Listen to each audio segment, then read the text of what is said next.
सिधै पुण्य भूमि भगवानको बुद्ध भूमिमा जन्म लिनु छ भनेर लेख्नु भएको छ दानमा।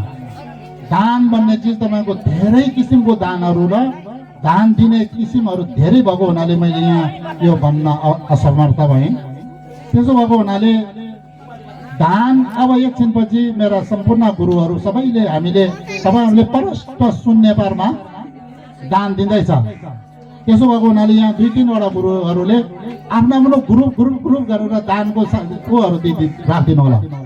म यहाँ केही भन्दैछु, सबैले अलिक छिटो गरेर 2जनाले ग्रुप बिचमा। अनि त्यो जुन एउटा अघि मैले धेरैचोटि भनिसकेँ, तपाईँहरूले त्यो के बाँड्दैछ त्यो बाँड्ने समय आएको छैन क्या।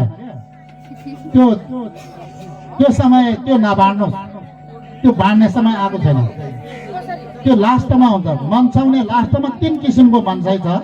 अहिले चाहिँ दानको कुरा आउँदैछ। अब दान यहाँ के भन्छ, यहाँ चाहिँ भनिराखेको ठाउँमा तपाईँहरूलाई म एउटा सुनाउँछु।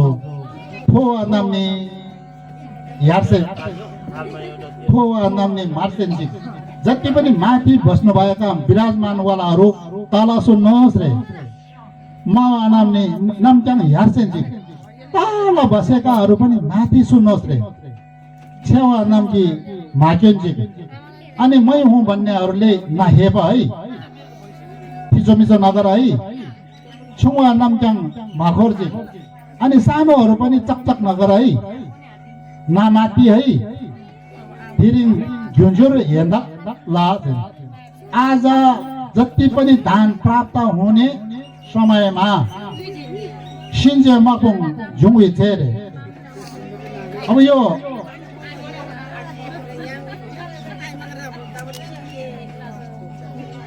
भित्ती मकुङ झुङ्गी छेरे यहाँ भूत चाहिँ आइराखेको समयमा अथवा हामीले विधिवत हामीले निभा गरेर सम्झिनु पर्नेमा भित्ती मकुङ एकदमै मक भनेको लाखौं लाख भूत प्रेतहरूको सैनिकहरू अथवा लडाकुहरू चाहिँ यहाँ आमन्त्रण गरिराखेका र आइराखेका।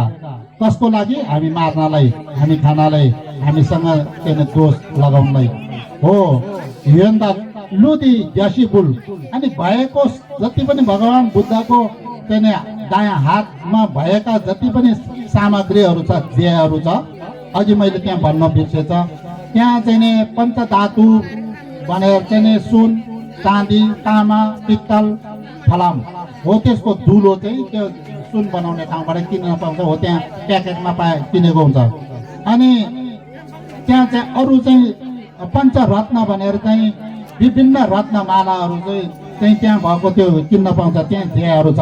त्यहाँबाट विभिन्न अजम्बरी जडीबुटीहरू, औषधिहरू, विभिन्न चाहिँ सामानहरू त्यहाँ लुजेको लागि त्यो सबै त्यहाँ चाहिँ बताइराखेको छ। हो त्यस्तोहरू चाहिँ यो सबै के गर्ने, ती सबै चाहिँ भूतहरूलाई दान गर्ने हो, यसरी बनेको छ। अनि यो के छ त भन्दाखेरि उनीहरूलाई के दान, 100वटा चाहिँ स्तूप दान, 100वटा चाहिँ बलिदान, 100वटा चाहिँ बत्ती दान, अनि के अरे चाहिँ 100वटा शरीर दान। हेर्नुहोस् त, मेन त्यसरी चाहिँ दान दिएको, त्यस्तो दान प्राप्त गर्ने हुनाले अनि यो अपारको दान, यो चाहिँ अरू जस्तो पूजा होइन। त्यही भएको हुनाले मेरा माता पिताहरू तपाईँहरूले राम्रोसँग सुनेर बस्नुहोस्। यो मन्साउने तरिका पनि बेग्लै छ। तपाईँहरूले फेरि मन्साउने भनेर यसरी हातले मात्रै यस्तो मात्रै गरेर यसो गरेको के हो त? खै यसो गरेर के हुन्छ? केही पनि हुँदैन। भरे मन्साउनेमा कसरी मन्साउने? आफूले भावना कसरी गर्ने? मन परिवर्तन गर्ने कि नगर्ने? मन परिवर्तन शब्द चाहिँ केही पनि छैन। खालि हावामा हात चाहिँ यसो गरेको छ, यसो गरेको हुनेवाला छैन। भूतप्रेत आउनेवाला पनि छैन, जानेवाला पनि छैन, छँदा पनि छैन, हुँदा पनि होइन। त्यस्तो खालको पूजा हो। त्यस कारणले साँच्चै नै मन्साउने हो भने, साँच्चै नै पूजा गर्ने हो भने परिवर्तन हुनुपर्छ। राम्रोसँग आफूले थाहा पाउनुपर्छ पूजा के हो, जान्नुपर्छ। अर्काले भनेको कुरा मान्ने मात्रै होइन, मानेर केही पनि हुँदैन। आफूले जान्ने, आफूले सिक्ने, आफूले प्र्याक्टिस गर्ने हो जान्नु, मान्ने होइन जान्ने। धर्म पनि आफूले मान्ने होइन, धर्म पनि आफूले जान्ने, आफूले जानेर गऱ्यो भने यस्तो जन्म हुन्छ। मानेर गऱ्यो भने अर्काले के भने राम्रो पनि सिकाउँछ, नराम्रो पनि सिकाउँछ, गएछ खोलामा गइहाल्यो। त्यस कारणले अब त्यो खोइ लामाहरूले त्यो ग्रुप राखिदियो, भयो भयो है। ल भयो भनेदेखि अहिले हामी धेरै नकराइकन अब हामी पूजा सुरु गर्नेछौँ। एकछिनपछि नै तुरन्तै पूजा सुरु गर्नेछौँ है त।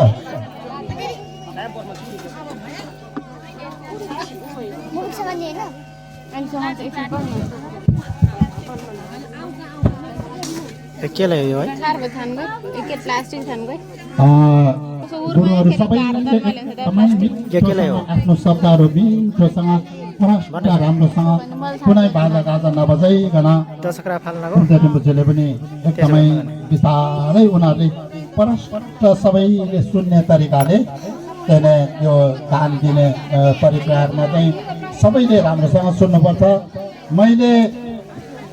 मैले के भन्छु भन्दाखेरि मैले यहाँ नेपालीमा भन्छु। यहाँ अब सबै तपाईँको उता गरेर बसेर हामीलाई त यो 4-5 दिन लाग्छ। नेपालीमा भन्छु, दान दिँदाखेरि यसरी धेरै शक्तिलाई दान दिने हुनाले अलि लिनुहोस् है। धेरै लियो भने एकछिनमै सिद्धिन्छ, फेरि हेरे हुन्छ। त्यो दान दिँदाखेरि यसरी टिप्ने सदीबिउ। अब यो दान दिने भनेको यो सदीबिउलाई तपाईँको यो सबै पञ्चधातु पञ्चरत्नमा परिणत गर्नुपर्छ। तपाईँको आफूले भावनाबाट मैले यस्तो चढाएको हुने, नत्र यस्तो सदीबिउ त उनीहरू खान सक्ने होइन, उनीहरूले लान सक्ने होइन। त्यो केही कामको छैन। भावना मात्रै हो, भावना मात्रै, निप्पा मात्रै। त्यसो भएको हुनाले यसरी दायाँ हातमा यसरी दिने। अनि यसरी दान दिने बेलामा यो झिम्बा ग्याचुम्बु छोजिन भनेको चाहिँ के त भने झिम्बा भनेको जिन भनेको दिनु रे, दिनु छे भन्दाखेरि घरमा धान दिनु भन्दाखेरि चाहिँ उतानो हातले यस्तो उतानो गरेर यसरी चढाउनु पर्छ। अनि तपाईँहरू धेरै मान्छेहरूले के गरेको देखेको छ भने पूजा गर्न र देउता धानमा राखेन, ऊ त्यहाँ देउता पर छन्, ऊ यहाँदेखि छेउमा नगएर यहाँ चाहिँ पैसा पनि फुल अक्षता टाउकामा हिर्काएर ल त्यसको फालेको चिज कुकुरले पनि खाँदैन, देउताले पनि फालेको खान्छ त खाँदैन। त्यसो भएको हुनाले घोप्टाएको पनि खाँदैन। फेरि यस्तो बारमा घोप्टाएको चाहिँ एकदमै अछुत नराम्रो हो। त्यसो भएको हुनाले दान दिने चाहिँ छे झिङ्गी छक्का फाबचेरेन्जीको छक्नी छक्सल उहाँको छे झिङ्गी छाग्या हेर्नुहोस् त यस्तो छ हो। त्यसो भयो भने झिम्बा दिने यसरी दिनुपर्छ। सबभन्दा पहिले मन परिवर्तन गर्ने, मन परिवर्तन भनेपछि मन खोल्ने, मन खोलेपछि यो मुठी खोल्छ। नत्र हामी एकदमै पापी कालो मन सब टम्पर बाँधेको यो मन खोलेन भने त्यो यो त मुठी त खोल्नै सक्दैन, न हामीले दानै दिनु सक्दैन, दिनुभन्दा लाग्ला झिर्नै सक्दैन हाम्रो खल्तीबाट। यो यस्तो खालको पाप, यस्तो खालका चाहिँ कन्चु चाहिँ हामी भएको हुनाले दान दिँदाखेरि चाहिँ सबभन्दा पहिला मन खोल्ने, मन पवित्र हुने। अनि झङ्सु से बित्तावा घोम्सी गरेपछि यो छुइ चिन्जी छाग्या आफै खुल्छ स्वयं। अनि यसरी दिने भरे मनसाउँदाखेरि गोप्टाएर फाल्ने म भन्छु। अहिले चाहिँ जिम्बाको यो चाहिँ दान दिने त्यसरी।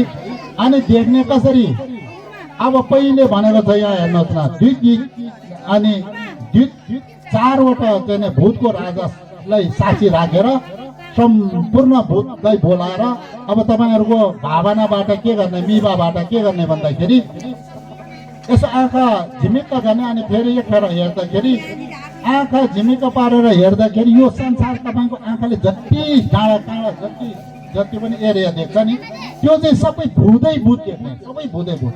अनि त्यसलाई सबैलाई एक पनि फरक नपारिकन कसैलाई चाहिँ नछुटाइकन सबैले पायो भन्ने भावना त हो नि, निप्पा ज्याछ्याम्बो हो। त्यसो भयो पनि अनि हो त्यस्तै बारमा देवतालाई भने हो, मैले फरक भन्छु हो। देवता भन्यो भने देउता पनि यो आकाशभरि यो जमिनभरि देउता देख्ने। अनि सबैलाई उहाँको कमल चरणमा स्याप ढुङ्डो भनेको छ, छ्याप ढुङढुङ चढाउने हो तपाईँको त्यसरी दान दिनुपर्छ यसो गरे यसो गरे यसो के भयो यो के भयो ल भन्नुहोस् तपाईँले कसलाई चाहिँ के हुन्छ यो केही पनि हुँदैन केही हुनेवाला छैन त्यसो भएको हुनाले सबभन्दा ठुलो भावना मिवा जस्तो ठुलो त्यो मिवा गोम्सी गर्ने गुरुहरूले जसरी गोम्सी गरेको छ त्यो ढाक केसी गर्ने दिन केसी गर्ने दिन भन्दाखेरि पर हेर्दाखेरि भुदै बुझ्दैन ढाक पनि आफू पनि त्यस्तै पवित्र गुरुपद्म सङ्गमलाई परिवर्तन गरी त्यस्तो शक्ति भएको हुनाले यो एकदमै दान दिन सुरु गर्नुहोला।